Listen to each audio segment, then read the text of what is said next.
be okay. I have to go. No!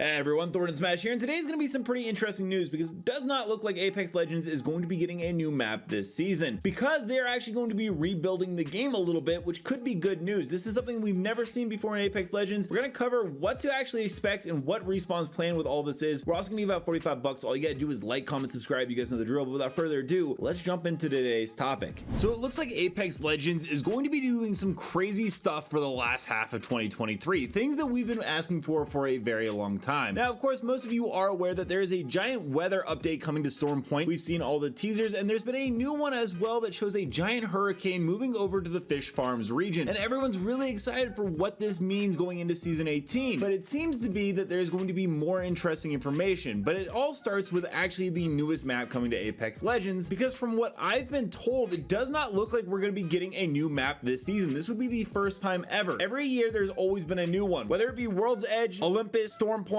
or Broken Moon. It's always been a one-year release at the end of the year. However, from what someone let me know, that's a very reliable source, what they're actually going to be working on is an engine overhaul, basically an upgrade. Many of you might have seen something very similar to this, where Counter-Strike 2 actually redid their engine, and they added things such as responsive smokes and actually made the audio better, which is fantastic news for Apex Legends fans because we've wanted this for a very, very long time, like an actual upgrade to make the game better. However, there are a couple of little drawbacks with that, such as the fact that I did also hear that last gen consoles such as the Xbox One and the PS4, due to all the overhauling they're doing, may actually end up being locked at 30 frames per second in the near future. It hasn't been confirmed, maybe they find a workaround for it, but that is just what I've heard through the pipeline, where Apex Legends recently made it so that PC players now in the lobby are capped at 60 Hertz, which should give high-end graphic cards a chance to cool down between matches, and the same line of thought goes into old gen systems because, well, they just can't really handle the output of what Apex Legends is going to be doing in the future. And no new map this season also lines up with a lot of other information. We've heard no new leaks about the next map except for one thing. There was a giant list of leaks that I gave back in Season 13, such as Hardcore Battle Royale, TDM coming, all new class systems, Ballistic in Season 17, controllers replacing arenas. All that ended up being right. Everything on this list you can look at and say, oh yeah, he called that like 6 months ago. The big one, number 8 there, is Season 23 new map District. It's a Titanfall 2 map, and it has wall running, and after that there's some other updates as well. But because that is Season 23, the next map that we would get should have lined up in Season 19. But they are going to be taking a break, it looks like, this year, and instead we're going to get something massive for Storm Point. And now we go back to the Storm Point topic that we just talked about. Now all the teasers seem to be lining up that in Season 18 we're going to be getting these changes. But from what I've been hearing, that does not seem to be the case. In fact, this storm that is coming in is actually going to knock Storm Point out of the map rotation for the season, or at least not have it ready right away while they rebuild and reconstruct it. This also lines up with what a dev said back in Season 12, with instead of destroying maps, they actually want to add on and grow them. This is actually what they are planning to do, make the map a lot more viable and fun to play on. And instead, they no longer want to do any destruction, so a storm doesn't seem like that would be where we are playing. There's also another interesting fact that Hypermiss found: the Halloween events that are coming in Season 18. They're listed as the Haunting of Kings Canyon, the Plague of Olympus, and World's Edge Burns. You might notice there, but there is no mention of Storm Point, which if it got a brand new map overhaul, you would think would be in the rotation for these events and going on during this time. Something that I really hope we see with Storm Point is actually the fact that back on December 7th of 2021, Garrett actually found something in the files where 100-player matches were being tested to some capacity, and the new Storm Point update is actually going to increase the map and add more to it, along with the new engine overhauls that we know are planned on coming, and frames per second being locked on old gen consoles. I actually think we might be getting closer to the first ever map that we see 100 players. Although the 100 players in the map is just my personal connection between the two, we always have to wait 100% before Respawn 100% confirms or denies everything. This is just the most recent updates that I've been hearing about and that I think are interesting. The only downside is it looks like we might be waiting a little bit longer for that Watson Town takeover at Pylon, but I would expect a lot more than just these two small updates at Amp Station and Pylon. Let me know down below, how do you feel about there possibly not being a new map in Apex Legends in Season 19, but instead overhauling the engine? And don't forget to see this video right here by my editor Novell, who does an amazing job with Apex Legends content. And until next time, Legends, keep slaying the outlands. I'll see you out there.